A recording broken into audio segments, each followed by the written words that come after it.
Welcome to Smart Finance with Yemi Oseni. Today, I'm revealing the 5 money habits that keep people poor and how to break free in 2025. Habit number 1: spending more than you earn. Most people live paycheck to paycheck because of lifestyle inflation.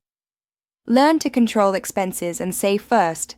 Habit number 2: only saving, never investing. Saving is important, but inflation eats your money. The wealthy invest to grow money while they sleep. Habit number 3: chasing quick money. From gambling to get rich quick schemes, impatience keeps people broke. Wealth takes discipline and time. Habit number 4: ignoring financial education. The less you know, the more you lose. Rich people keep learning, reading, and applying money knowledge. Habit number 5: fear of taking calculated risks. Fear keeps many stuck.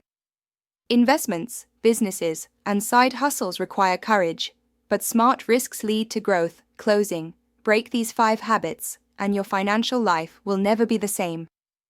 White right pointing backhand index. If you found this eye-opening, hit like, share it with a friend, and subscribe to Smart Finance with Yemi Oseni. Let's build smarter money habits together.